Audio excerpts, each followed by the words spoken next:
Thanks for joining us, Jess. So Jess is obviously the first on our call today. She's from all the way from Chicago to Oklahoma. Not too bad a journey for you, Jess. And the challenging Cecilia Braekhus this weekend for the undisputed welterweight titles. Obviously, then the chance, to become a two-weight world champion. Jess, if you'd like to make some early remarks, and then we'll open the floor to questions, please. I'm just very excited for the opportunity, and being back on the zone and having boxing back in general.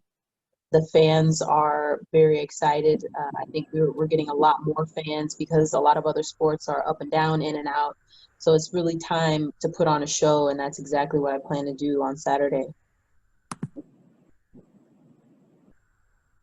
Great stuff. So yeah, let's open up to questions, guys. I just here from behind the gloves. I just want to talk to you about the bubble straight away. So obviously in the UK, we've seen how the fighters have had their bubble. What's it like there in the States? We have no idea, so just fill us in. Well, we have a hotel room, pretty decent sized hotel room, and we are escorted everywhere. So I have a gym slot for an hour. All the fighters have a 1 hour gym slot. I'm escorted from my room to the gym, which is like next door, through parking garages and everything. And then I get to work out by myself in the gym. There's a heavy bag, a treadmill, a bike. There's rooftop access so I can jump rope, shadow box outside. And then once I'm done, a hazmat team comes in with their bio suits and they clean everything so the next fighter can come in. Other than that, we're still able to like Uber Eats stuff, and the hotel will bring us all of our deliveries. So it's not terrible. I like it. I have no problem with it at all. Did you ever think that you were going to take on one of the, she's regarded as one of the greatest female fighters, one of the greatest fighters of all time, on the middle of a street? That's a bit crazy. That's a two-part question. Yes, I did think I would take her on. We met in 2017 in Vegas at the Holly Holmes Cyborg MMA fight. And my coach and manager, Rick Ramos, he was kind of like negotiating and talking and figuring out networking for me. So he's in Chicago, I'm in Vegas, and he's like texting me, hey, go meet so-and-so here in this seat, this row, and go meet Cecilia, blah, blah, blah. So we took a picture together, and you might have seen it. It's like all over Twitter now. We took a picture together, and she puts her fist up, and I go to put my fist up, and then I put it back down, and we take the picture because I didn't want our hands to be able to be measured side by side. And that was 2017. So yes, I did think I would fight her. In the middle of the street, no, that is definitely an upgrade for DAZN, really bringing in some flashy things here. Next thing will be on like a yacht somewhere or on a rooftop of a building. That's the kind of stuff I'm putting out in the atmosphere. That's what the fans want to see, and that's what makes it exciting. One more from me. You mentioned Katie Taylor. What is it that you've developed since fighting her that you feel like you can take to her and defeat her ultimately? And also, what do you think of a fight against Delphine Persoon?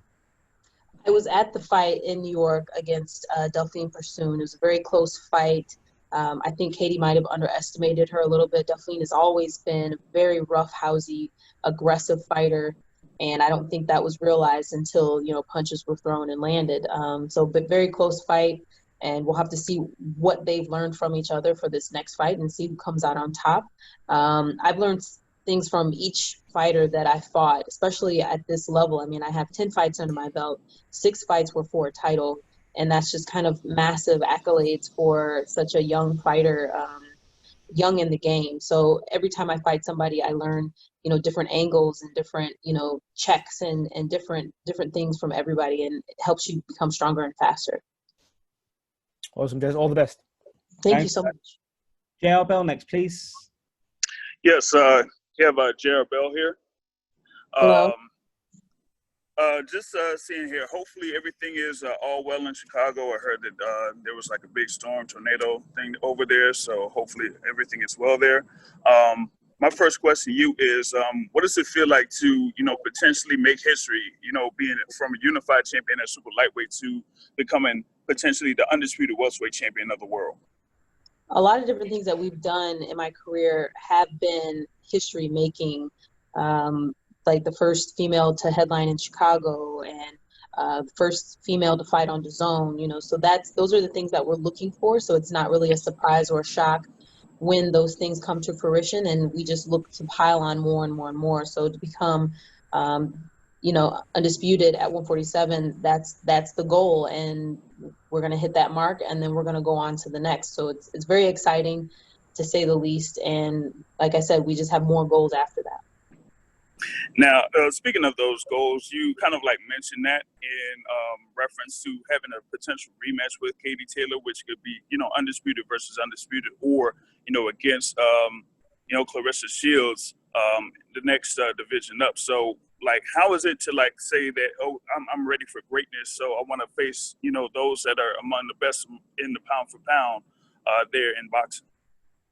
It's just a mindset of being a winner and wanting to win, and really everything that we do up until the point of the fight, that's the sacrifice and the training and putting, you know, all your time and focus into boxing, that's for that goal. So it's a mindset that I live day in and day out. And, you know, if you're not going to fight the best, and if you're not going to aim for the top, then what are you doing it for? Gotcha. Thank you. Thank you.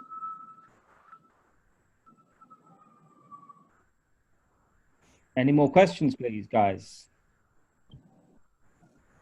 Hello, Jessica. Hi, how are you? I'm great. I'm great. What's your thoughts? You guys are separated by a few years, but what's your thoughts on where she might be physically in all of her fights versus where you might be, or where you feel you are at 8-2? Do you think that could be a factor?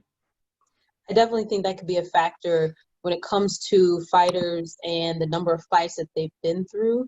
I think that is what really tells their age. And she has a lot of amateur fights, and she has a lot of pro fights, and her body's worn down, and her body's getting older. And me, I have a young boxing body. I've only had about 25 amateur fights and 10 pro fights. And so I'm still ready to go. My body's still agile and powerful. Did you notice, since you mentioned that, did you notice any slowdown maybe in the Bustos fight for Braekhus? I actually haven't watched that fight. I think I may have seen some clips. I don't watch a lot of like tape. I don't watch a lot of female fights actually. That was actually brought to my attention very recently. But I mean, I don't see any change in what she does from the clips I've seen from multiple fights. It just looks the same to me. Any reaction to last week's super featherweight championship and kind of the decision in that, and how maybe you could approach this, you know, just with this the opportunity that this is? We saw Jonas after the fact, you know, she was very crestfallen about maybe she could have done something differently here and there, but do you factor that into how you might approach this fight? I definitely think that my fight has to be very black and white, clear cut. And that fight kind of shows the same thing. You know, I do feel like each fighter could have done a little bit more. Harper had Jonas on the ropes. It showed great generalship, ring generalship. She should have thrown more punches with that, and she could have come out on top. Jonas was throwing great body shots, great right hooks, and she just probably needed to throw more volume, and she could have come out on top, you know. It's about pushing your body to the next limit and just really trying to outdo your opponent. So that is a lesson that, you know, is, you know, just last week. So I have to do the same thing for this fight. Last question, just that catapults women's boxing to, you know, to be a hot topic in boxing this week, and it's very exciting for the women's game. Any pressure to kind of carry on with that momentum? I definitely want to keep the momentum going. And there's another fight next week with Delphine and Katie Taylor. So we have a lot of things back to back to back, and it's time to take the momentum and really push it forward. So I want to just make sure that I have an exciting fight and pass the torch, and then get ready for my next fight. Thanks. Best of luck to you. Thanks. Jake, you're on.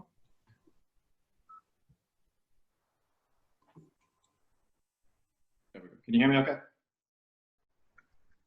Okay, cool. So Jessica, I just wanted to ask, I know a couple of years ago you had actually crashed a press conference that was in your hometown for the very first DAZN show.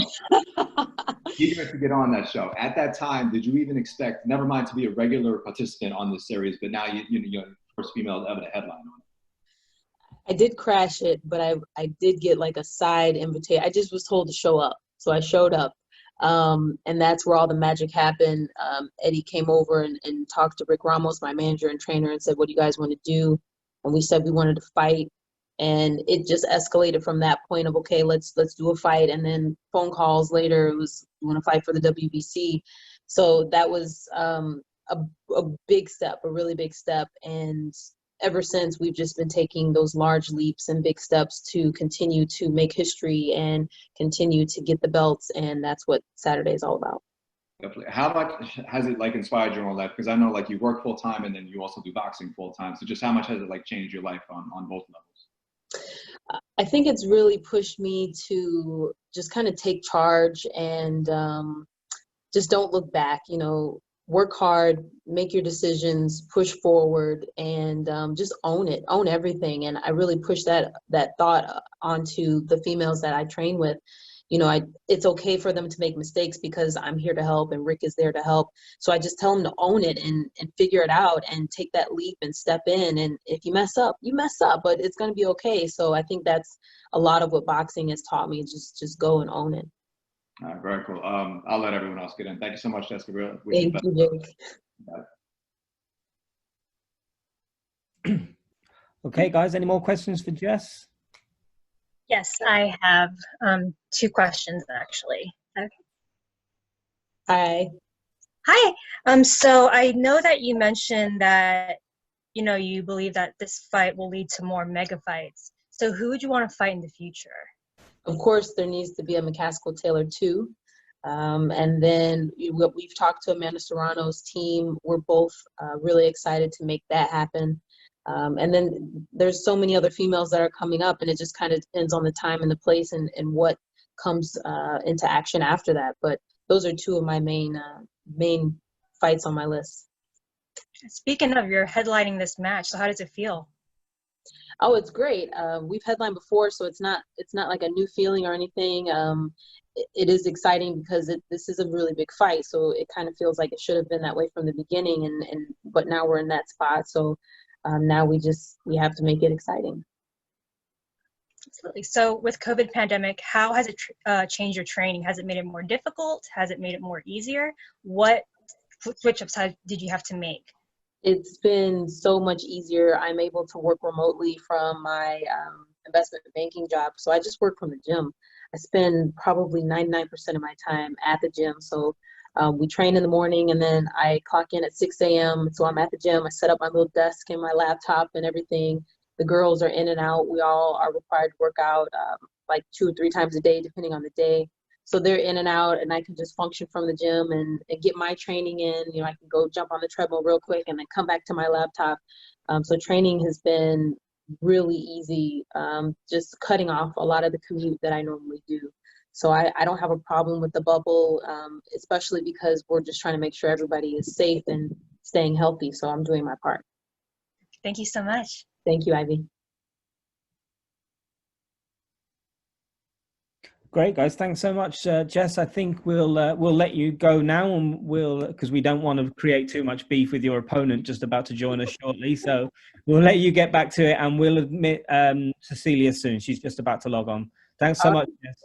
Thanks, guys. Have a good day. Good luck. Thank you.